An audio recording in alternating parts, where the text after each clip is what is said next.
सैयदना इमाम हुसैन शहीद करबला, इमाम आली मकाम सिब्ते रसूल रज़ी अल्लाह तआला अन्हु व अर्ज़ाहु अन्ना, जब मदीने तैयबा में थे और आपको यजीद ने बैत के लिए इसरार किया, और जानते हैं मदीने का गवर्नर वलीद बिन उक़बा इमाम हुसैन को अपने घर में बुलाया और रात के वक्त कहा कि आप यजीद की बैत कर लें, सब ठीक हो जाएगा। आपने एक तारीखी जुमला फरमाया था, आज वो सब मुसलमानों को याद होनी चाहिए। इमाम हुसैन ने ये नहीं कहा मैं हुसैन रसूलुल्लाह का नवासा यजीद की बैत करूंगा फासिक व फाजिर की, ये नहीं कहा आपने। तवज्जो चाहता हूं, आपने ये नहीं फरमाया, बल्कि ये फरमाया मुझ जैसा उस जैसे की बैत कैसे कर सकता है। ये क़यामत तक आने वालों के लिए मैसेज है, हुसैन जैसा कभी भी यजीद जैसे की बैत नहीं कर सकता, और ना ही वैसों की ताकत को वो मान सकता है। और अल्हम्दुलिल्लाह हमारी माओं ने बचपन से हमें हुसैन को ही सुनाया है, यजीद को नहीं। इसलिए आज अगर किसी तख्त पर यजीद बैठा हो तो हमें डर नहीं लगता इस बात का कि वो गर्दन उड़ा देगा, हमें इस बात का खौफ नहीं लगता कि फांसी पर चढ़ा देगा। हमें इस बात का यकीन है कि अगर हमारे टुकड़े भी हो जाएंगे तो इंशाअल्लाह हमारी रूह करबला जरूर पहुंचेंगी। इमाम हुसैन के साथ क़यामत के दिन उठाए जाएंगे, हक बात करते हुए अगर दुनिया से जाएं। अजीज़ान गिरामी वक़ार, मैं तारीख की चंद झलकियां आपके सामने रखूंगा। मुझे हुक्म भी हुआ है, बहुत जल्दी वक्त खत्म हो जाएगा, समेटना है। मैं चंद मिसालें आपके सामने रखता हूं। ताकत किसे कहते हैं, क़ुव्वत किसे कहते हैं। जिम में जाकर बॉडी बनाने वाला ताकतवर है, काजू बादाम खाने वाला ताकतवर है, मुक्के मारने वाला ताकतवर है। कौन है ताकतवर? ताकत किसे कहते हैं? मेरे अजीजों, असल ताकत तो ये है कि तुम इस्तेमाल अपने हाथ पैर कुछ भी ना करो, लेकिन खलबली दूसरों में मची रहे। ये असल ताकत है, ये रब ताला की तरफ से दी हुई होती है इनाम में। वरना आप सोच सकते हैं कि हुसैन आजम के साथ जो लोग आए थे वो कुल काफिला कितना था। अलग अलग रिवायतें, इमाम हुसैन के साथ 135 लोग थे, बाज रिवायात में है 96 थे, 96 लोग थे, बाज रिवायत में 82 थे। शहीद होने वालों की तादाद 72 है। लेकिन इस बात पर अक्सर उलमा मुहद्दिसीन का ख्याल है कि 82 लोग थे, 82 लोग थे। 82 के मुकाबिल में कितने लोगों को आना चाहिए रास्ता रोकने के लिए? अगर किसी आम आदमी से भी पूछे तो डबल कर दो, ट्रिपल कर दो, 4 गुना ज्यादा कर दो। नहीं, 82 को रोकने के लिए पहले 1000 लोग आए, फिर वो 1000 के बाद 4000 प्लस आए, 5000 लोग सिर्फ 82 लोगों को रोकने के लिए आए रास्ता। फिर ये लोग 4 दिन तक रास्ता रोकते ही रहे, 5000 लोग मिलकर। 10वीं मुहर्रम होने से पहले पहले फिर तकरीबन 16000 लोग आए, यानी तकरीबन पूरे टोटल मिलाकर 22000 के करीब, 21000 समथिंग कुछ। 22000 की फौज क्या माने रखती है? किसको रोकने के लिए? 82 लोगों को। इसी से समझ में आता है असल ताकत किसे कहते हैं। ताकत इसी को कहते हैं कि उधर 3 दिन के भूखे और प्यासे हैं, उनके खीमों में साजो सामान भी नहीं, जंग के असबाब भी नहीं, और वो जंग की नीयत से भी नहीं गए। उसके बावजूद 22000 के सीनों में जो खलबली मची है, दुनिया इसी को समझ नहीं पा रही है। अगर दुनिया ये समझती है क्वांटिटी का नाम ताकत है तो हम उसको रद्द करते नहीं, क्वालिटी का नाम ताकत है। ईमान ये असल ताकत है। और एक तारीखी बात मैं आपके सामने रखता हूं। इमाम हुसैन का रास्ता रोकने के लिए सबसे पहले यजीद की फौज से जो शख्स आया था उसको हुर बिन यजीद कहते हैं। हुर बिन यजीद अर्रियाई 1000 का लश्कर लेकर के ये इमाम हुसैन का रास्ता रोकने आए। 2 दिन तक इधर उधर घुमाते रहा, और जब जब नमाजें होती रही, इमाम हुसैन मुसल्ला इमामत पर हैं और ये यजीदी इक्तिदा भी कर रहे हैं। हर जमात इमाम हुसैन के पीछे हो रही है। लेकिन मैं आपको बताता हूं 10वीं मुहर्रम से पहले इमाम हुसैन ने खुतबा दिया और यजीदियों से कहा, क्या तुम मेरी हैसियत को नहीं जानते? मैं फातिमा जहरा का बेटा हूं, हैदर कर्रार का नूर नजर हूं, रसूलुल्लाह का नवासा हूं। मेरी निस्बतें क्या तुम्हें नहीं मालूम? तुम मेरे खून से अपने हाथों को न रंगो। मैं तुम्हारे पास ऑप्शन रखता हूं, मैं इस रास्ते से अपने वापस मदीने की तरफ जाता हूं या किसी साहिल की तरफ या दिमश्क जाऊंगा। जंग करना नहीं चाहता तुमसे। ये 3 ऑप्शन जब इमाम हुसैन ने रखा तो यजीदियों ने एक को भी कबूल नहीं किया। वो जंग करना ही चाहते थे, इमाम हुसैन के खून के साथ खेलना ही चाहते थे। लेकिन जो हुर बिन यजीद है, तवज्जो चाहता हूं, जो खुद इमाम हुसैन का रास्ता रोकने के लिए आया, उसके दिल में ये बात आई और उसने आकर के 10वीं मुहर्रम को यजीदियों से कहा, मियां मान लो हुसैन की बात, 3 में से कोई एक बात मान लो, हम जंग नहीं करना चाहते, वो रसूलुल्लाह के बेटे ही तो हैं। तो सारे जो सिपह सालार बड़े बड़े थे, अम्र बिन साद, शिमर वगैरह, हुर बिन यजीद से कहने लगे, तुझे कौन कहता है फैसला करने के लिए? तू सिपाही है, 1000 की नफरी तेरे साथ दी गई है, बस अगर तुझे हमारे साथ रहना है तो मैदान में जमा रह, वरना चला जा, तू सुलह की बातें मत कर। हुर बिन यजीद उसी दिन 10वीं मुहर्रम को उन यजीदियों से कहता, अच्छा अगर तुम मेरे इस बात को नहीं मानते तो तुम्हारी सिपह सालारी तुम्हें मुबारक, मैं हुसैन के खीमे में जा रहा हूं। जो यजीद की तरफ से आया था वो किधर चला गया? मौला हुसैन के खीमे में। कब? सिर्फ 10वीं मुहर्रम, एक रिवायत में 9वीं मुहर्रम को, एक दिन पहले इमाम हुसैन के खीमे में आया, दस्तबोसी की, माफी मांगी और इमाम हुसैन ने कहा, अब तुम जा सकते हो अपने घर। हुर बिन यजीद ने कहा, मैं उस वक्त तक अब आपका साथ नहीं छोड़ूंगा जब तक मेरे जिस्म में आखिरी सांस बाकी रहे, मैं आपके साथ रहूंगा। अब इमाम हुसैन की वफादारी में आने वाला कौन था? इसलिए मैं आपको एक चीज दे जाता हूं मेरे अजीजों, अल्लाह अज़्ज़ वजल की कुदरत के फैसले हैं, वो जब चाहता है कहीं से भी किसी को हिदायत अता फरमाता है। वो बातिल कुव्वतों के मौजूद पलने वाला बच्चा भी कभी रब तबारक व तआला हिदायत देता है, उसे आलिम बनाता है, और कभी काबे की छांव में पलने वाले को मौला अबू जहल भी बनाता है, गुमराह कर देता है। हुर बिन यजीद मौला हुसैन के पास आ गए। जो बात मुझे कहनी है उसके लिए मुझे इतना वाकया बयान करना पड़ा है। मैं असल पॉइंट की तरफ आता हूं, क्यों मैं ये बयान कर रहा हूं। जब 10वीं मुहर्रम को जंग शुरू हुई, अम्र बिन साद ने तीर चलाया, तो जानते हैं खीमा हुसैन की तरफ से सबसे पहले मैदान में उतरने वाला यही हुर बिन यजीद ही, यही उतरे अपने घोड़े पर सवार होकर उन्हीं यजीदियों से लड़ने के लिए जिनकी फौज में ये आए थे, उनके मुकाबले में लड़ने के लिए गए। और जब लड़ने की इब्तिदा हुई, सुबह से दोपहर के करीब तक वो लड़ते रहे, जवाल तक। अब जो बात कहना है तवज्जो से सुनो। हुर बिन यजीद ने सुबह से लड़ाई की, बहुतों ने वहां पर मैदान जंग में मुकाबला आराइयां की हैं, लेकिन हुर बिन यजीद की जो लड़ाई है वो तारीख में लिखी हुई। आज उन्होंने यजीदियों के साथ जो जंग किया, कई घंटे जंग करने के बाद, जानते हैं तन्हा हुर बिन यजीद ने 120 यजीदियों को कत्ल किया। 120 की तादाद, एक घोड़सवार एक ही है, 120 को मार गिराया।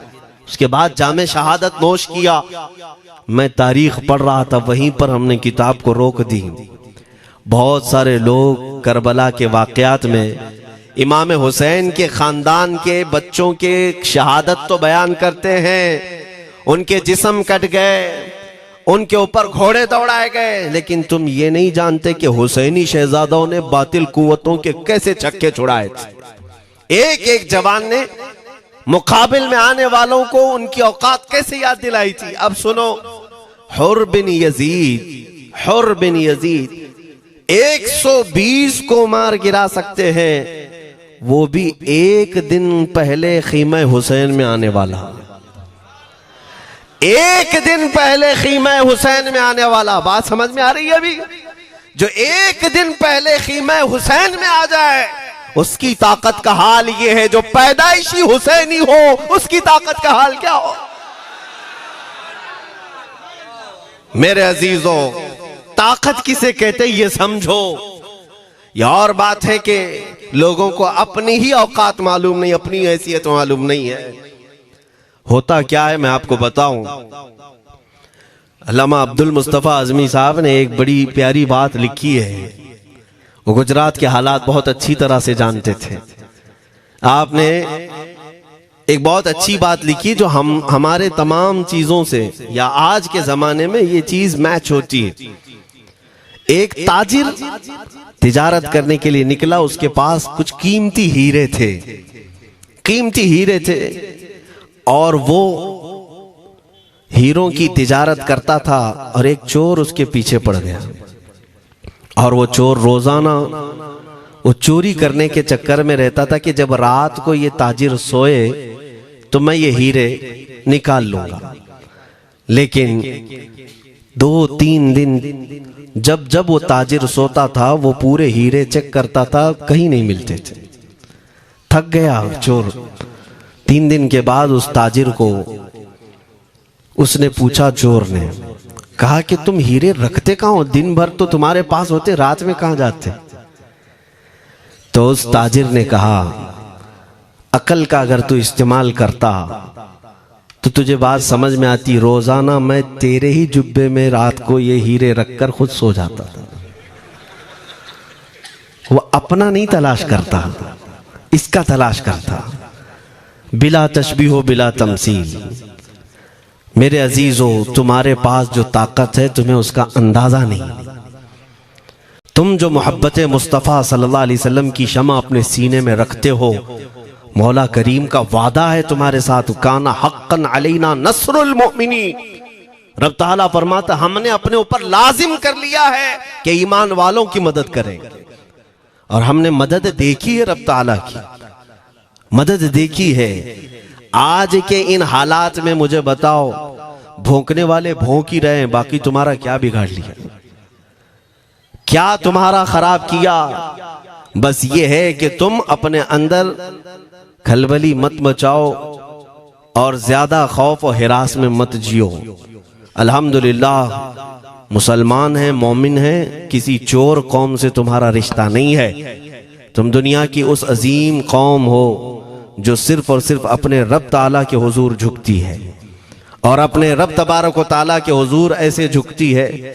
मैं चैलेंज के साथ कहता हूं, पूरी दुनिया में कोई कम्युनिटी, कोई कौम ऐसी नहीं है जो अपने खुदा को देखने के बाद ही झुकती है। जिसकी भी जाओ, उनके खुदाओं की तस्वीर वहां पर सामने होती तभी झुकते हैं। वो चाहे ईसाई हो, यहूदी हो, कोई भी हो, उन्होंने कोई ना कोई या मूर्ति बनाई है या तस्वीर बनाई है, तब वो झुकते हैं। तन्हा तुम ईमान वाले हो जो आज तक अपने खुदा को देखा नहीं लेकिन हर दिन सजदा करते हो, तुम्हारा ये ईमान है। और कुरान में शुरू में ही अल्लाह ताला ने जो तारीफ फरमाई सूरह बकरा में, युमिनून बिल गैब, अल्लाह फरमाता है ये वो लोग हैं जो गैब पर ईमान रखते हैं, देखा नहीं। और दुनिया में करोड़ों मस्जिदें होंगी, किसी मस्जिद में अल्लाह की तस्वीर है? किसी मस्जिद में? और या तुम्हें सलातो सलाम पढ़ने के लिए मेरे आका की तस्वीर देखने की जरूरत है? यही तो तुम्हारा ईमान है मेरे अजीजों। मेरे आका को हमने दिल में बसा रखा है, और जब हुजूर पाक की याद आई, बगैर तस्वीर देखे हम खड़े हो जाते हैं। और उनकी मोहब्बत वैसी होती है, हमें किसी तस्वीर और मूरत को देखने की जरूरत भी नहीं होती।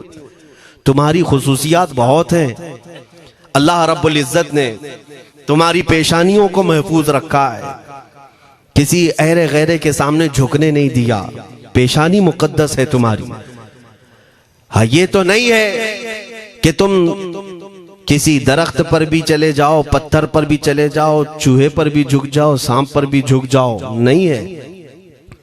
एक सहाबी हैं, ईमान लाने के बाद वो कहते हैं, या रसूल अल्लाह सल्लल्लाहु अलैहि वसल्लम, दो वाकयात ऐसे हैं जो ज़माने जहालत में हम करते थे। एक वाकया याद करता हूं तो रोना आता है और एक वाकया याद करता हूं तो हंसी आती है।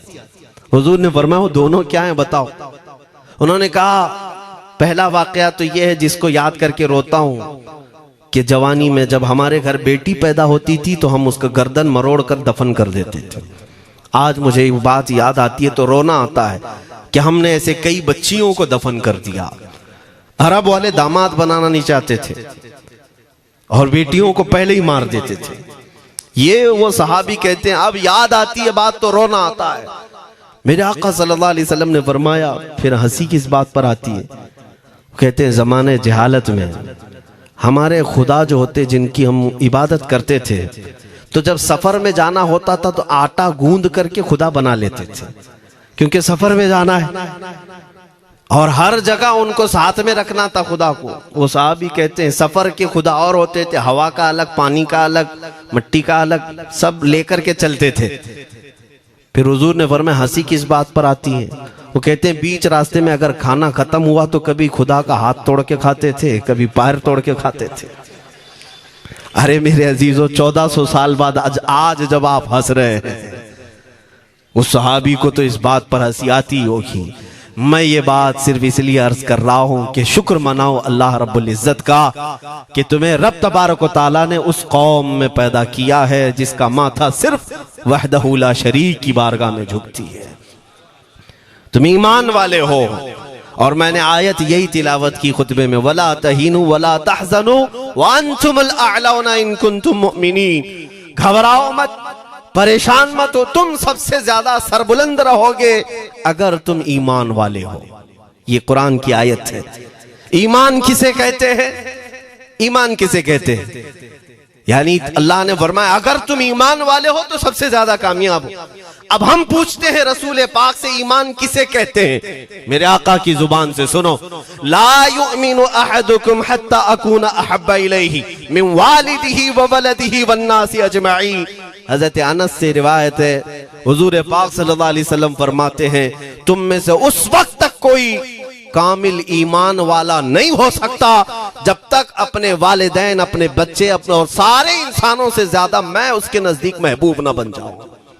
हुजूर से कामिल मोहब्बत जब तक ना करोगे तब तक ईमान भी कामिल नहीं है।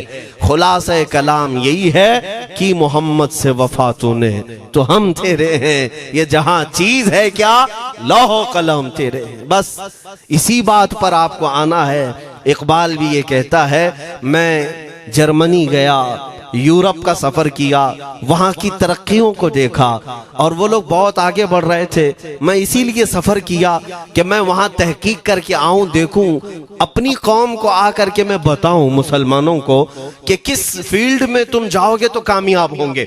साइंस में, फिजिक्स में, ज्योग्राफी में, केमिस्ट्री में, मैथ्स में, कौन सी फील्ड में तुम जाओगे तो ज्यादा माहिर होगे। कई साल इकबाल ने वहां की खाक छानी, तहकीकात किया और वापस जब आया अपनी कौम की तरफ, अल्लामा इकबाल कहते हैं मैं सारी दुनिया वहां की यूरोप की छान करके आया, यही देखने गया था कि मेरी कौम किस मैदान में उतरे तो कामयाब होगी। तो लोगों ने पूछा क्या वो तुम्हें राज मिल गया? वो कहते हाँ मुझे राज मिल गया। लोगों ने पूछा किस मैदान में उतरे? तो इकबाल कहता है मैं तो राज को पहुंचा, अपनी कौम को बताता हूं तुम्हारी तरक्की का राज सिर्फ इतना ही है कि मोहम्मद से वफा तूने, कि मोहम्मद से वफा तूने तो हम तेरे हैं। ये जहां चीज है क्या लौह कलम तेरे हैं। सारी कामयाबी का असल राज मेरे आका से बेइंतहा मोहब्बत है। मैं दीनी शख्सियात की बात अपनी जगह पर, जो जिसको आप दुनियावी उलूम कहते हैं, लाओ मैथ्स का कोई बहुत बड़ा माहिर रियाजीदान या कोई साइंटिस्ट आपको ऐसा लगता हो, लाओ मेरे आला हज़रत इमाम अहमद रजा फाजिल बरेलवी के सामने। जानते हैं आप उस आला हजरत फाजिल बरेलवी ने 55 उलूम पर अपनी तहकीकात लिख दी हैं। बाकी जानते कितने थे वो अल्लाह ही बेहतर जाने। एक बात मैं आपको बता रहा हूं, मैथ्स में, मैथमेटिक्स में उनके पास ऐसी ऐसी इजादात थी। एक किताब आला हजरत ने लिखी है ज्योमेट्री पर, आज के बच्चे जो कॉलेज पढ़ते हैं वो जानते होंगे। ज्योमेट्री की भी कई उसमें अक़साम लिखी गई हैं, और आला हजरत ने एक किताब लिखी है कश्फुल इल्ला अन सिमतिल क़िबला, क़िबला पहचानने का इल्म। तुम तो आज वो कंपास लेकर के पहचानते हो ना, अब तो मोबाइल में आ गया, मोबाइल को घुमाओ, इधर दिखा रहा उधर, उधर दिखा रहा उधर क़िबला। मेरे अजीजों, इस्लाम मशीनों से नहीं चलता है। इसका सेल चला गया तो क्या तुम्हारा इस्लाम चला जाएगा? इसकी बैटरी चली गई तो क्या तुम्हारा दीन चला जाएगा? नहीं, इस्लाम मुकम्मल कवायद और ज़वाबित के साथ है। सारी मशीनें खत्म भी हो जाएं, इस्लाम ने तुम्हें कायदे बनाकर दिखाए हैं, प्रैक्टिकल। ये क़िबला पहचानने का इल्म होता है। शहर का तूलुल बलद अर्जुल बलद देखना होता है, बहुत सारी उसमें चीजें, उसकी सतह समंदर से ऊंचाई कितनी है, फिर सितारों को देखा जाता है, फिर पहचाना जाता है क़िबला, उसको हिसाब में लगाया जाता है। आला हजरत ने ये जो किताब लिखी पूरे 1400 साल में है, आला हजरत की ये किताब, जिसमें 10 कायदे खुद उन्होंने इजाद किए, उनसे पहले किसी ने नहीं लिखी, खुद उन्होंने इजाद किए। और उसके बाद आला हजरत ने चैलेंज के साथ कहा कि मैंने, फकीर ने ये 10 कायदे इजाद किए हैं, इस पर कोई अमल करके क़िबला पहचानना चाहे तो उस पर अमल करके खड़ा हो जाए। अगर हिजाबात हटा दिए जाएं तो काबा उसकी नाक के सामने होगा। आला हजरत ने लिखा है काबा ऐन उसकी नाक के सामने होगा। परफेक्ट कायदे उन्होंने लिखे। ये कायदे कहां से आए? हिसाब, मैथमेटिक्स। जो अलीगढ़ के प्रोफेसर अपने फंसे हुए मसाइल हल करने के लिए आला हजरत के पास आए, वाकयात आपने सुने होंगे। अब मैं आपसे कहता हूं, एक बहुत बड़े प्रोफेसर साहब अलीगढ़ के, वो लंदन या ऑक्सफोर्ड जा रहे थे या जर्मनी जा रहे थे कुछ मैथ्स के फंडे हल करने के लिए। आला हजरत के खलीफा ने उन्हें मशवरा दिया कि चले मौलाना अहमद रजा साहब बरेली में रहते हैं, उनसे बात कर लेंगे। पहले तो उन्होंने मजाक उड़ाया, मौलवी लोगों का काम है, प्रोफेसर जिसमें फंसा हुआ है। उन्होंने कहा लंदन और जर्मनी जाने में जितना खर्चा आता है उससे कम ही बरेली को लगता है, एक बार ट्राई कर लीजिए। वो आए आला हजरत के यहाँ, वो मौलाना सैयद सुलेमान साहब के कहने पर जब आला हजरत के पास आए, असर का वक्त था, अजान हो चुकी थी, आप मस्जिद की तरफ जा रहे थे। प्रोफेसर साहब से मुलाकात हुई। आला हजरत ने पूछा कैसे आना हुआ? उन्होंने कहा एक बहुत पेचीदा मसले में फंस गया हूं, मैथ्स का, रियाजी का, हिसाब का हल नहीं होता, इसके लिए मैं बाहर का सफर कर रहा था। आपके शागिर्द मौलाना सुलेमान साहब ने कहा कि आपसे मिलने। आला हजरत ने कहा दिखाएं क्या मसला है? उन्होंने कहा इतने शॉर्ट टाइम में ये हल नहीं होगा, नमाज के लिए आप जा रहे हैं। आला हजरत ने फरमाया फिर भी दिखाओ। आला हजरत को उन्होंने वैसे ही खड़े दिखाया। देखते ही आला हजरत ने उंगलियां रखी और कहा इसका यहां से, इसका यहां से, फलां का यहां से, इस तरह आप लगा करके देख ले, मैं असर की नमाज से फारिग होकर आता। वो प्रोफेसर साहब कहते हैं उन्होंने चुटकियों में यूं हल किया, मैं जब बैठ करके उस मसले को लगाया तो तुरंत 2 मिनट में वो मसला हल हो गया। अब जिसके लिए मैं ये वाकया अर्ज कर रहा हूं सुनो। वो हैरत में आंखें फटी फटी रह गई उस प्रोफेसर साहब की। उधर नमाज होने के बाद आए आला हजरत, तो वो अश करने लगे। कहा मौलाना साहब मैं पहली मर्तबा देख रहा हूं कि मदरसे का कोई मौलवी मैथ्स के इतने टफ फंडे को हल कर लेता हो। मौलाना ये तो बताएं ये रियाजी और ये मैथ्स के मसले आपने किससे सीखे? कौन है आपको? किस कॉलेज में, किस यूनिवर्सिटी से आपने सनद हासिल की है? यही मुझे कहना है मेरे अजीज। अब आला हजरत का जवाब सुनो। कहते हैं जनाब मैंने अपने वालिद से सिर्फ प्लस माइनस और मल्टीपल के मसले सीखे, जमा, नफी और ज़रब हमारे वालिद साहब ने बस इतना ही सिखाया। और उस वक्त बचपन में मुझे मंतिक, फलसफा, ये सब किताबें पढ़ने का शौक था। मैं हिसाब के, ज्योमेट्री के ये किताबें लेकर बैठा। मेरे वालिद आए, देखा, पूछा अहमद रजा क्या पढ़ रहे हो?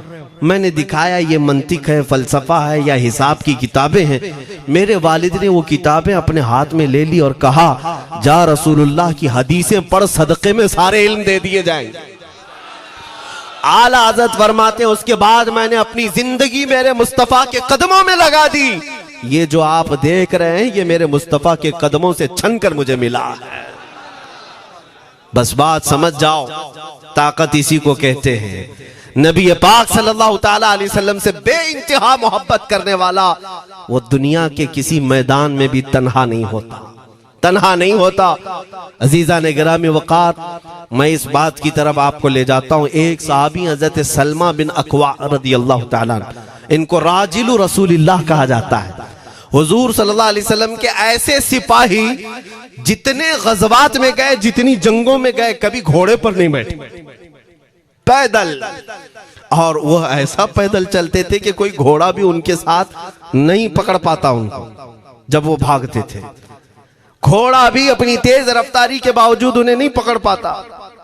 उनको लक़ब मिला था राजिलु रसूलिल्लाह, चल करके सफर करने वाला रसूलुल्लाह का सिपाही।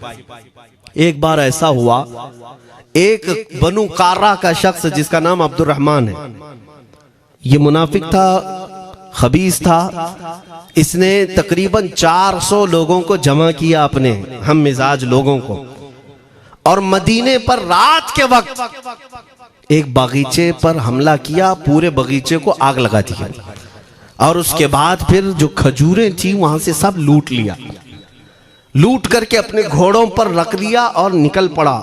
उस वक्त सिवाय हजरत सलमा बिन अकवा के कोई नहीं था। उधर 400 लोग लूट मार कर रहे हैं और खजूरें जमा कर रहे हैं, और ये तन्हा साहबी। इस साहबी का हाल ये है, घोड़ा भी नहीं होता था कभी नहीं। अब इनको जलाल आया कि मेरे मुस्तफ़ा के शहर की एक खजूर भी मैं बाहर जाने नहीं दूंगा जो चोरी करके जा रहा है। उसके बाद आपने पीछा करना शुरू किया। और हकीकत देखें, आप जब हदीस पढ़ेंगे, आला हजरत ने अल मलफूज में भी इसको नकल फरमाया।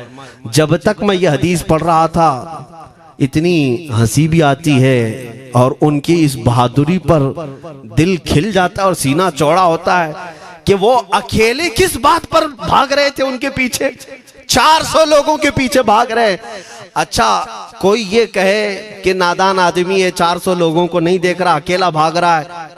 हो सकता है इनको कोई कह दिया हो, लेकिन मुझे हैरत उन 400 पर हो रही है जो एक से डर के भाग भी रहे थे। वो भी भाग रहे हैं, एक दौड़ा रहा है और 400 भाग रहे हैं। वह अब्दुर्रहमान कार्रा का रहने वाला कारी भागा जा रहा है और सबसे कह रहा है, सलमा बिन अकवा से अपनी अपनी जान बचा लो। इसीलिए मैं कहता हूं ये बुज़दिल कौमें हैं, मेरे मुस्तफ़ा के गुलामों का मुकाबला करने की सकत नहीं रखती, जिसके सीने में इश्क़ मुस्तफ़ा हो। 400 भागते रहे और ये भगाते रहे बहुत दूर तक। जब हज़रत सलमा बिन अकवा भागते थे तो घोड़े भी पीछे पड़ जाते, और आप जैसे जैसे कोई घोड़सवार आता उसकी टांग पकड़कर खींचते और उसकी गर्दन पर पैर रखते, फिर आगे निकल पड़ते थे। न जाने कितनों को उन्होंने तन्हा अपने हाथों से गिराया, कोई मुकाबला करने को तैयार नहीं। गिराते भी हैं और उनकी गिरी हुई खजूरें जमा भी करते हैं कि मुझे मदीने वापस ले जाना है। उस सहाबी को मैं पढ़ता हूं, अजीजा ने गिरामी खजूरें जमा करते रहे और उन्हें भगाते रहे। आखिर में वो 10-10 की टुकड़ियों में बदल गए। वो अब्दुर्रहमान कार्रा का रहने वाला कहने लगा, एक साथ मत भागो, ये अकेले सबको भगा रहा है, 10 इधर जाओ, 10 उधर जाओ, 10 उधर जाओ। जालिमों, पलट कर मेरे मुस्तफ़ा के गुलाम का मुकाबला करके देखते हैं, लेकिन किसी से नहीं हुआ। वो पहाड़ की चोटियों में चले गए। हज़रत सलमा बिन अकवा पहाड़ पे भी चढ़ने लग गए।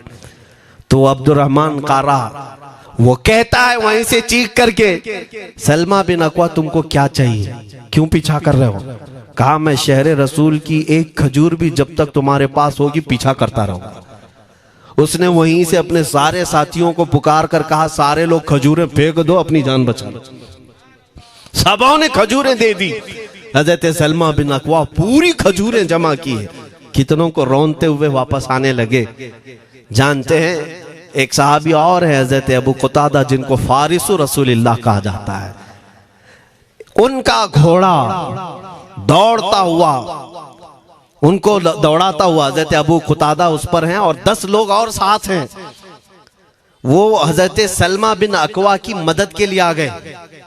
जब वो आए तो ये अक्सर को तो गिरा चुके थे, खजूरें ले भी चुके थे। हजरत अबू कुतादा 10 सहाबा के साथ जब आए, हजरत सलमा बिन अकवा की और मदद हो गई। अब ये मदीने आने लगे तो तवज्जो चाहता हूं। हजरत सलमा बिन अकवा ने पूछा, मैं तो अकेला दौड़ा रहा था, कोई मुझे न देखा था ना ये वाकई की किसी को खबर थी, तुम यहां तक कैसे आए? तुमको किसने भेजा मेरी मदद के लिए? मुसलमानों याद रखो, मेरे मुस्तफा की वफादारी में जब कोई निकलता है तो कहां से मदद आती है अंदाजा भी नहीं होता। हजरत सलमा बिन अकवा ने उनसे पूछा अबू कुतादा से, तुम आए कैसे? हजरत अबू कुतादा ने जो जवाब दिया वो और ताज्जुब का था। कहा, हमने नहीं देखा, हमको मालूम भी नहीं तुम किसके साथ गए हो, हमें ये वाकया भी नहीं मालूम, लेकिन हम अपने खीमे में बैठे थे, हमारा ये घोड़ा दौड़ता हुआ है, ये घोड़ा दौड़ता हुआ आया और दोनों पैर बार बार उठा करके हिनहिनाने लगा।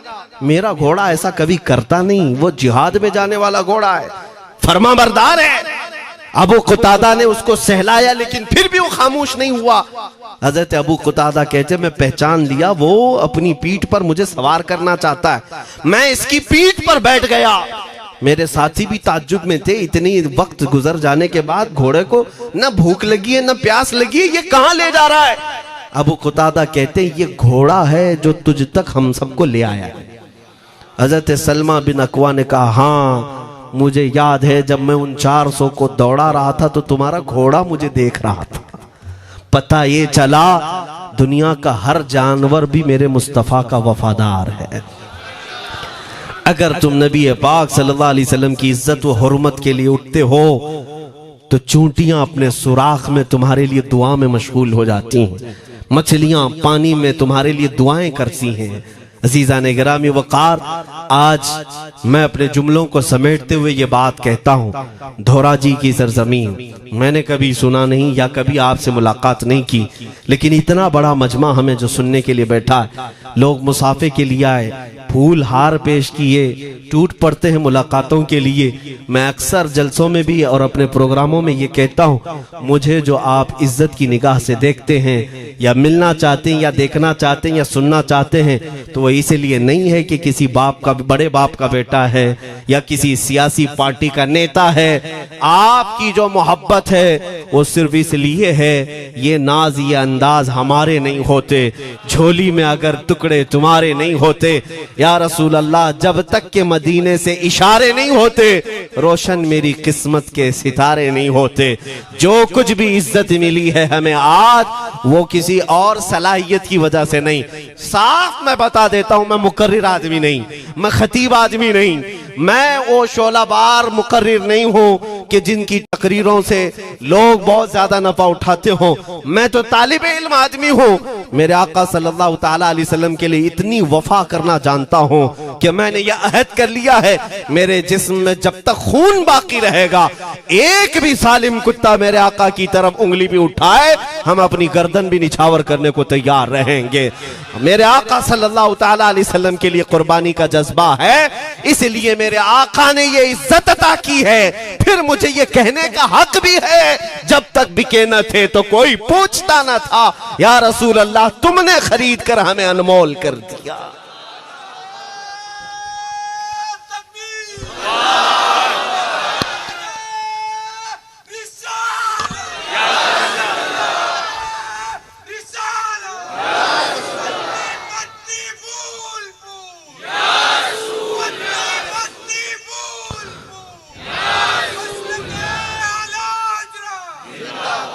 मेरे अजीजों, इस बात पर आज तुम्हारा इत्तिहाद होना है, आज तुम्हारा इत्तिहाद होना है। मैंने काफी इलाकों के दौरे की और देख लिए, लोग जो कहते हैं हम बिखरे हुए हैं, बटे हुए हैं, टुकड़ों में हैं, लेकिन मैंने सबको देखा, यकीनन फिरकों में भी बटे हैं, सिलसिलों में भी। हालांकि सिलसिलों में इख्तिलाफ होना नहीं चाहिए, जो सलासिल हक्का हैं वो सब मदीने तैयबा की नहरें हैं, इख्तिलाफात नहीं, लेकिन उसके बावजूद बटे हुए लोग हैं। एक दूसरे से मुसाफा नहीं करना चाहते, एक दूसरे के पीछे नमाजें नहीं पढ़ना चाहते, जो खाली सुन्नी होकर भी, ईमान वाले होकर के भी। मैं बहुतों से ये शिकायतें सुना कि हम में बहुत सारे इख्तिलाफात हैं, लेकिन इसका हल तकरीरें हैं, तहरीरें हैं, लोगों को समझाना है, इस्लाह करना है, सब करके देख लिया। लेकिन एक बात मैंने खुद प्रैक्टिकल देख लिया कि 1000 टुकड़ों में क्यों ना बटे हों, लेकिन मेरे मुस्तफ़ा का नाम आ जाए तो हर कोई मुत्तहिद नजर आता है। ये हमने देख लिया है, ये हमने देख लिया है। किसी भी पीर से बैत क्यों ना हो, मैं दूसरों की बात नहीं करता, लेकिन मैंने पूरे हिंदुस्तान के कोने कोने में देखा है जाकर के, किसी भी सुन्नी सहीहुल अकीदा पीर से बैत क्यों ना हो, अगरचे उसके आपस के झगड़े हों, लेकिन हमने एक मजमे में मुझे सुनने वालों को, ऐसे इख्तिलाफ वालों को भी देखा, दोनों सुन रहे हैं, लेकिन जब हमने पूछा मेरे मुस्तफ़ा करीम की इज्जत पर बात आए तो तुम में से कौन खड़ा हो सकता है, हर इख्तिलाफ रखने वाला भी ये कहता है, या रसूल अल्लाह, ये जिस्म भी तुम्हारा, ये जान भी तुम्हारी, करूं तेरे नाम पे जान फिदा, न बस एक जान दो जहां फिदा, दो जहां से भी नहीं जी भरा, करूं क्या करोड़ों जहां नहीं। ये हर एक का नारा है। इससे पता ये चला कि आज तुम सबको अगर कोई चीज जोड़ सकती है तो नाम मोहम्मद है, मेरे मुस्तफ़ा करीम सल्लल्लाहु अलैहि वसल्लम की मोहब्बत है। गुंबदे खजरा की छांव में सबको जमा करो, इंशाअल्लाह अज़ीज इत्तिहाद बरकरार रहेगा। असल की तरफ नजर रखो, बादशाह की तरफ नजर रखो। बाकी जितने वली हैं, जितने पीर हैं, सब वजीर हैं, सब वजीर हैं। बादशाह सिर्फ मेरा मुस्तफ़ा है। नबी पाक सल्लल्लाहु ताला अलैहि वसल्लम को हम शहंशाह तस्लीम करते हैं।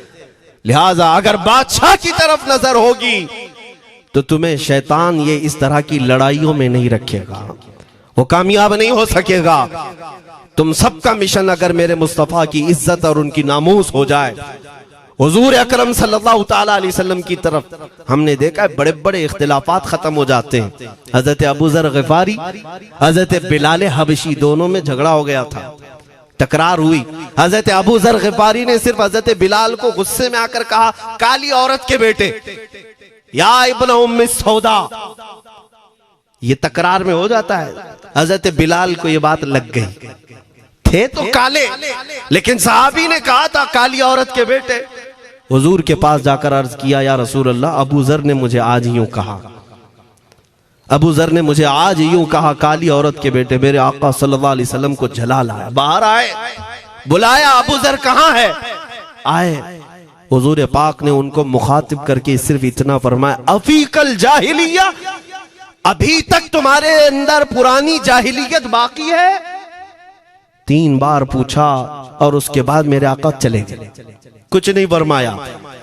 पुराने जमाने की काफिरों की जाहिलियत अभी बाकी है, जो माँ के नाम से लोगों को गालियां देते या पुकारते थे।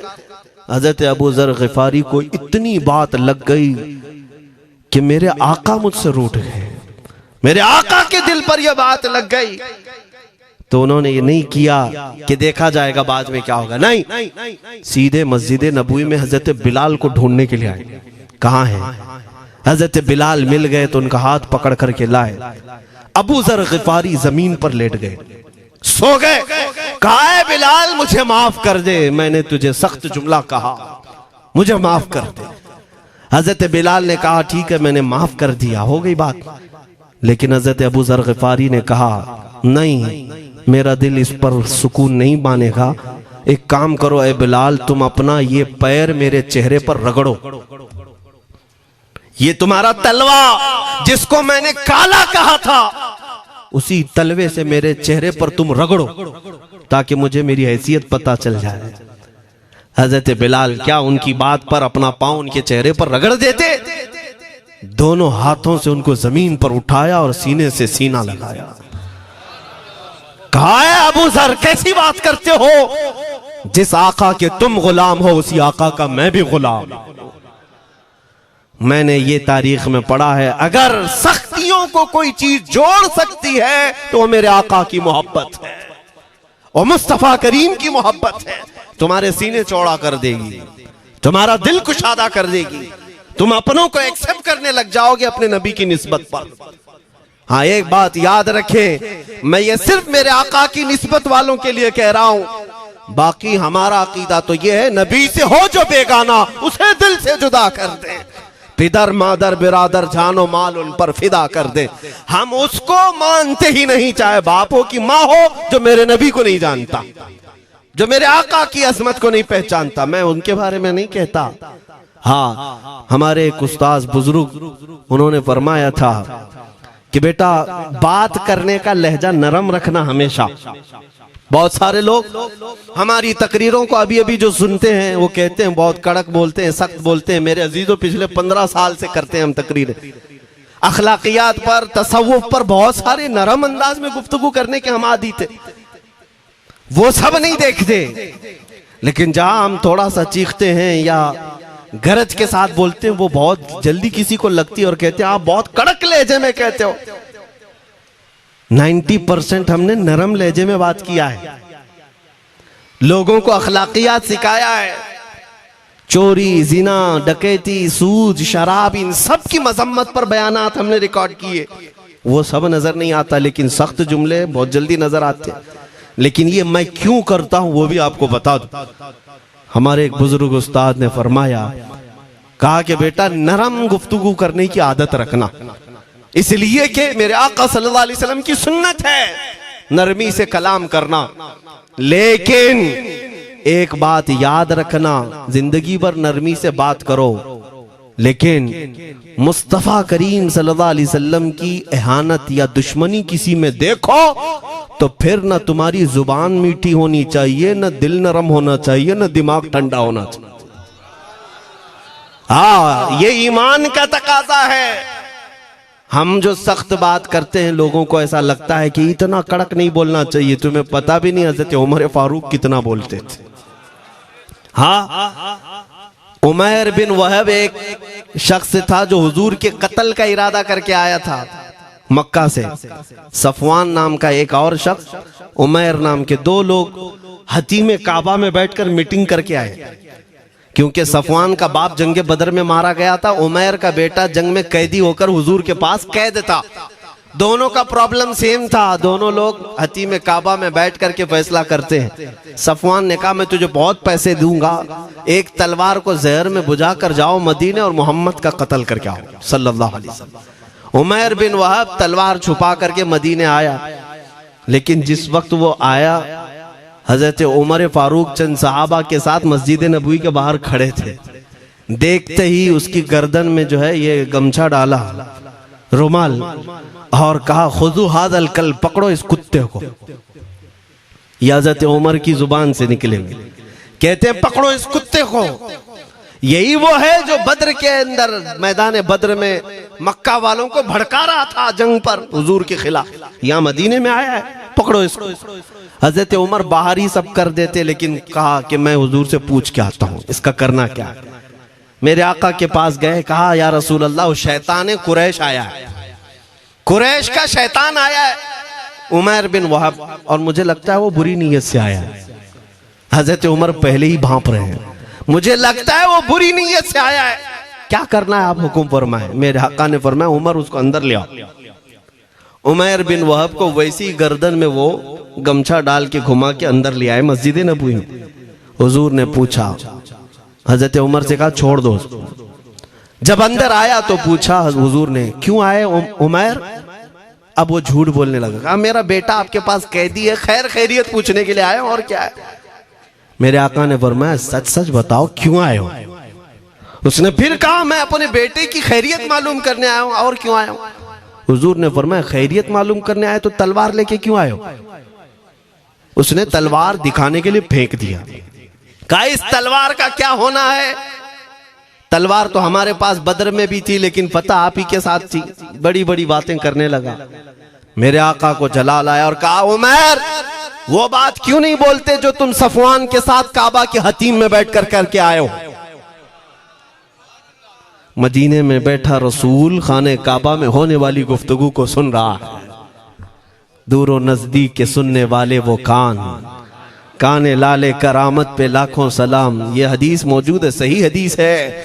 इसी हदीस के तर्जुमानी करते हुए हम तो ये अकीदा रख ही सकते हैं ना, हम यहाँ से पुकारें वो वहां से सुने, मुस्तफा की समाअत पे। हाँ, ये अकीदा बरेली वाले का जो है वो अपने पेट का अकीदा नहीं, ये सहाबा का अकीदा है। मेरे अजीजों, जब मेरे आका ने फरमाया वो बात बताओ जो हतीम काबा में करके आए हो, अब थर थर थर कांपने लग गया। इससे इस रसूल से क्या छुपाएं जो हतीम काबा में तन्हाई में होने वाली मीटिंग को भी जानता हो। कहा अब मैं क्या बताऊं जब आपको सब मालूम है। अब मैं जो कहना चाहता हूं वो ये है, अशहदु अन्नका मुहम्मदन रसूलुल्लाह, मैं गवाही देता हूं कि आप मोहम्मद अल्लाह के रसूल हैं सल्लल्लाहु अलैहि वसल्लम। ईमान ले आए। अब सुनिए मेरे अजीजों, ईमान लाने के बाद हुजूर पाक सल्लल्लाहु अलैहि वसल्लम ने तलकीन फरमाई कि अब इस्लाम पर कायम रहो, ईमान पर बरकरार रहो। कत्ल करने के लिए आया, मेरे मुस्तफ़ा का गुलाम बन गए। अब उसके बाद हजरत उमर क्या कहते हैं, हजरत उमर जो गमछा गले में डाल के अंदर लाए थे, अब गले में हाथ डालकर बाहर ले जाते हैं। और बाहर जो साथी खड़े थे उन सबको मुखातिब करके कहते हैं, लोगों सुनो। हजरत उमर के अल्फाज सुने, कहते हैं थोड़ी देर पहले ये जो शख्स तुम देख रहे हो, मुझे खिंजीर इससे अच्छा लगता था। अल्लाह, ये लफ्ज भी है, वल्लाही इन्नी लअहब्बु खिंजीरन मिन हाज़ा। कहते हैं कि इससे बेहतर मैं खिंजीर को समझता था क्योंकि ये दुश्मन रसूल था। लेकिन अब सुनो ऐ लोगों, अब मेरे सगे बेटे से ज्यादा मुझको ये अजीज है, इसलिए कि मेरे आका का गुलाम। यही ईमान है, यही ईमान है। अजीजान गिरामी, खुलासा कलाम मेरी बात का यही है, मोहम्मद की मोहब्बत दीन हक की शर्त अव्वल है। इसी में हो अगर खामी तो सब कुछ नामुकम्मल है। इकबाल ने क्या खूब कहा था, अगर पहचानना हो तो मेरे अजीजों पहचानो, तुम मेरे आका सल्लल्लाहु अलैहि वसल्लम के कदमों तक अगर पहुंच गए तो यही दीन है। बमुस्तफ़ा बरसा खैश के दी हमाउस, गर्ब उन रसीदी तमाम बुल हबीस। अपने आप को हुजूर तक पहुंचा दो, इसी का नाम दीन है। और अगर वहां तक नहीं पहुंच सके, जिंदगी पूरी अबू लहब की तरह है। हो ना ये फूल तो बुलबुल का तरन्नुम भी ना हो, चमने दहर में कलियों का तबस्सुम भी ना हो ना ये साकी तो मैं भी ना हो, खुम भी ना हो, बस में तौहीद दुनिया में ना हो, तुम भी ना हो। या रसूल अल्लाह, खीमा अफलाक का इस्तादा उसी नाम से है, नबज़ हस्ती तपश आमादा उसी नाम से है। दश्त में दामने कोहसार में मैदान में है, बहर में मौज की आगोश में तूफान में है, चीन के शहर मराकश के बयाबान में है, और पोशीदा हर मुसलमान के ईमान में है। वो मेरे आका की जात ही है, हर जगह है, और उसी की तरफ हमें सबको मुतवज्जे होने की आज जरूरत है। ताकत किसका नाम है, मैंने शुरू इसी बात से किया था, इसी पर खत्म करता हूं। ताकत और कुव्वत सिर्फ बॉडी बनाने को नहीं कहते, ताकत और कुव्वत सिर्फ और सिर्फ काजू बादाम खाने को नहीं कहते।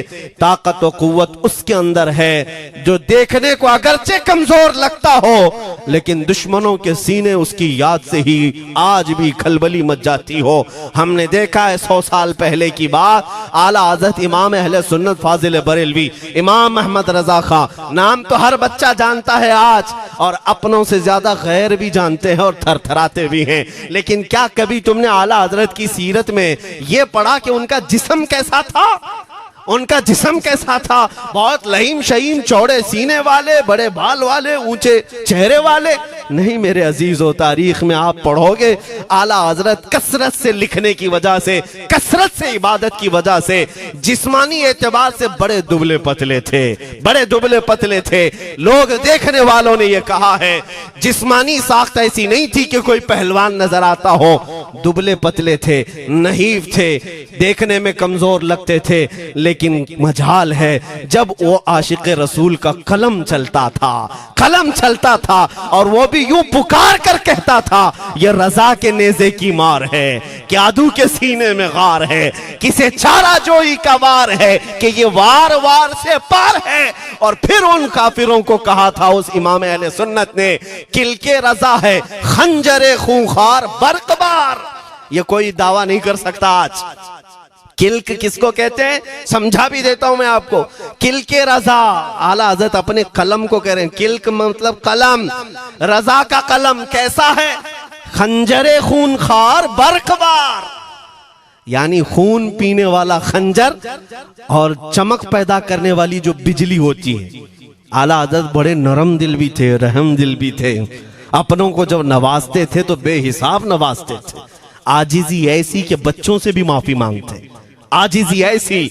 और अपने पीर खाने पर जाने की बात आए तो चप्पलें कितनी दूर छोड़ जाए।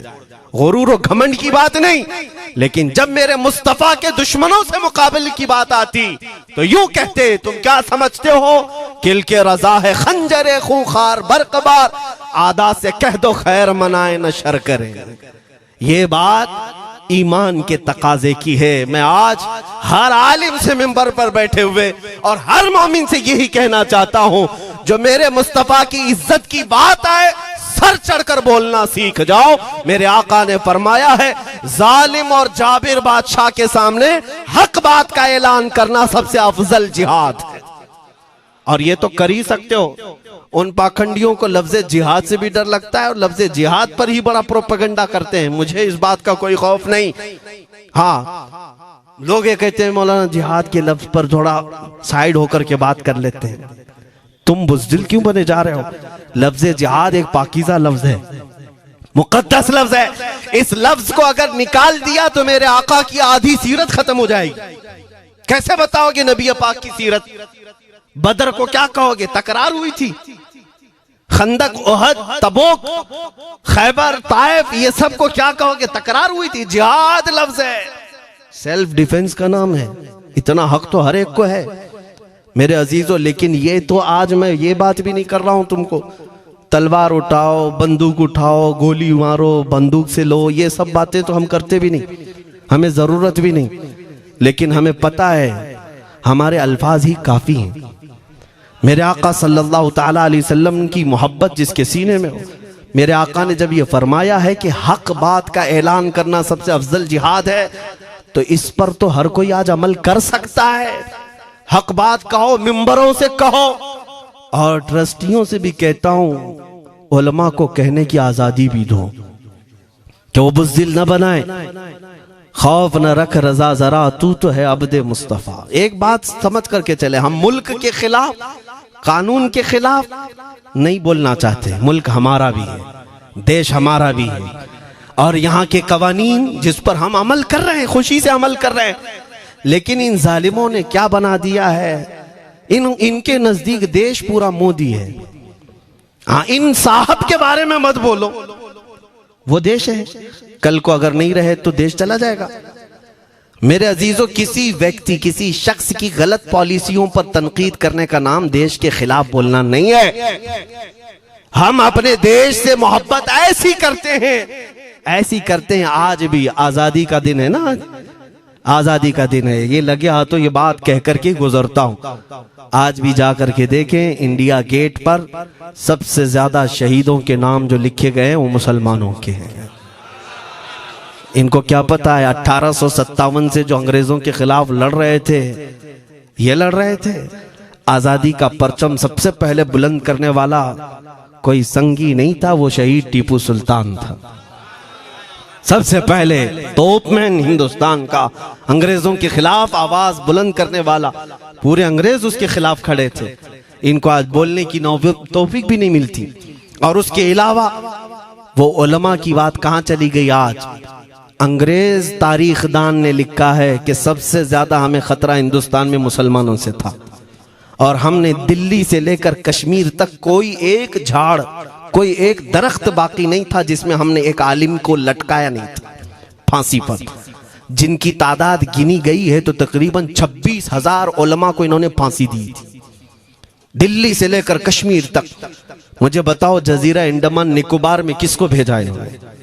मौलाना फजल हक खैराबादी, इनायत अहमद काकोरवी, ये तमाम वो लोग हैं। अल्लामा इनायत अहमद काकोरवी, जिनकी किताब आज तकरीबन हर मदरसे में पढ़ाई जाती है, इल्म उस्सिक़ा। ये किताब यहाँ चटाई पर बैठकर लिखी हुई नहीं, उस जेल की दीवारों पर लिखी हुई किताब। उसको पढ़ करके आज बच्चे आलिम बनते, हम भी पढ़े। ये वो लोग हैं जिनको सिर्फ और सिर्फ हक बात कहने की बुनियाद पर जिंदगी भर जेल में डाल दिया गया। आज ढूंढ करके निकालो मौलाना फजल हक खैराबादी का मजार कहाँ है, और अंडमान निकोबार में।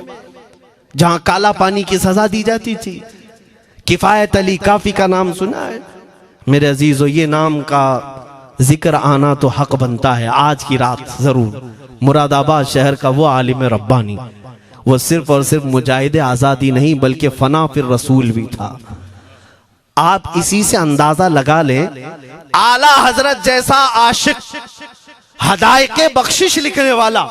आला हजरत के अशार तो पता है ना, इमामुल कलाम कहते हैं। आला हजरत की नातों को इमामुल कलाम कहते हैं। सारे कलामों का इमाम आला हजरत की नाते हैं। पढ़ करके देख लो, वजद आ जाए हुजूर की नाते। लेकिन उस आला हजरत से पूछा गया, आप किसकी नाते पसंद करते हैं? आला हजरत फरमाते हैं, मैं सिर्फ दो ही लोगों की नाते सुनता हूं, या तो हसन रजा बरेलवी की या अल्लामा किफायत अली काफी की। आला हजरत जिसकी नाते सुनते हो, इसी से अंदाजा कर सकते हो किफायत अली काफी कौन थे। मैं अक्सर जगहों पर इनका तस्करा करता हूं ताकि बच्चों के जहनों में ये बात मुंतकिल हो जाए। अब मैं आपको बताऊं, उनकी जुबान में अल्लाह ने वो ताकत दी थी कि वो जब इश्क रसूल पर बोलते थे तो हजारों का मजमा रोने लगता था, उनकी तरफ आ जाते। और अंग्रेजों को ये बात कतान पसंद नहीं थी। उन्हें कई तरह से गिरफ्तार करने की कोशिश की गई। आखिरकार एक मुनाफिक के जरिए से मौलाना किफायत अली काफी को गिरफ्तार करने के लिए अंग्रेज आए। कितने जानते हैं? 3000 लोग आए एक आलिम को गिरफ्तार करने। हमेशा कुत्ते झुंड में ही आते हैं। हाँ, मॉब लिंचिंग भी जो है ना, कुत्ते झुंड में ही करते हैं। किफायत अली काफी रहमतुल्लाह अलैह को गिरफ्तार करके ले गए दारुल इमारत में। अंग्रेजों ने रात के वक्त किफायत अली काफी के कपड़े खोले और उनके जिस्म पर गर्म स्त्री फेरी। स्त्री से पूरा दागते थे और जब चमड़ी जल जाती थी तो उस पर नमक छिड़कते थे। हफ्ता भर तक अल्लामा किफायत अली काफी को उन्होंने ये दर्दनाक सजाएं दी। बीच में कई मर्तबा उनको सामने ऑफर रखा, तुम बदल लो अपनी बातें, छोड़ दो अपनी इस कौम को वरगलाना, छोड़ दो ये सब जो तुम तकरीरें करते हो, हम अपने हुकूमत में तुम्हें ले लेंगे, वजीफा भी देंगे, ओहदा भी देंगे। किफायत अली काफी रहमतुल्लाह अलैह ने फरमाया, तुम गलत जगह हाथ मारे हो। हाँ, ये वो जगह नहीं है जहां से 500 पाउंड लेकर के कौवा भी हलाल कर दिया जाए, हर चीज जो है तुम्हारे हिसाब की बना दी जाए। ये वो जगह नहीं है। किफायत अली काफी रहमतुल्लाह अलैह ने कहा, मेरा दीन इतना सस्ता नहीं है, इतना सस्ता नहीं है। उसके बाद उन्होंने कहा, तो फिर तुम मरने के लिए तैयार रहो। कहा, खुशी से। 8 दिन के बाद उनको एक चौराहे पर ले जाकर फांसी का फंदा लगाया गया और पूरे मजमे में आपको फांसी के लिए चढ़ाया गया। अंग्रेजों ने पूछा था, कोई आखिरी वसीयत है तुम्हारी, कोई आखिरी ख्वाहिश है तो बता दो लोगों में। फांसी पर चढ़ने वाला ये कहता होगा, मेरी बीवी से मिल लूं, बच्चों से मिल लूं, जायदाद प्रॉपर्टी की वसीयत कर दूं, मेरे बाद कौन बैठेगा वो कह दूं। लेकिन किफायत अली काफी की बात पर कुर्बान जाओ। उस भरे मजमे में कहते, हाँ मेरी आखिरी ख्वाहिश एक ही है, एक बार नाते रसूल पढ़ लूं। अल्लाह अल्लाह, एक बार नाते रसूल पढ़ लूं। उन्होंने कहा, ठीक है, तुम्हारी इस ख्वाहिश का हम अदब करते हैं, कर लो। किफायत अली काफी रहमतुल्लाह अलैह फांसी के फंदे पर चढ़ने से पहले क्या मगन होकर के गुनगुना रहे थे। यूं कह रहे थे, कोई गुल बाकी रहेगा न चमन रह जाएगा, पर रसूलुल्लाह का दीने हसन रह जाएगा। अतलसो कम ख्वाब की पोशाक पे नाजा न हो, इस तने वे जान पर खाकी कफन रह जाएगा। सब फना हो जाएंगे हश्र तक काफी, वो लेकिन नाम हजरत का जुबानों पर सुखन रह जाएगा। ये नाते पाक गुनगुनाते हुए चढ़ गए फांसी के फंदे पर। लोगों ने देखा फांसी तो लगी लेकिन लबों पर उसी तरह की मुस्कुराहट थी। क्यों? ये राज है मेरे अजीजों, मरने वाला ही जानता है। फंदा बाद में लगता है, आमिना का लाल पहले तशरीफ लाता है। मौत का दर्द उसे क्या होगा जो जमाले मुस्तफा देख रहा हो, मेरे आका सल्लल्लाहु ताला अलैहि वसल्लम की तरफ महव हो। अब सुनो, मैं ये बात क्यों कह रहा हूं, तुम इन बातों से घबराना नहीं, इन बातों से डरना नहीं कि कल को अगर आपके मिंबर पर बैठकर खिताब करने वाला ये आपका गुलाम मर जाता है, कट जाता है, कोई मुझे मार देता है, तो इस बात का यकीन रख लेना, दीन रुकेगा नहीं। और मेरे आका सल्लल्लाहु अलैहि वसल्लम के नामूस और उनकी इज्जत में कोई कमी आने वाली नहीं।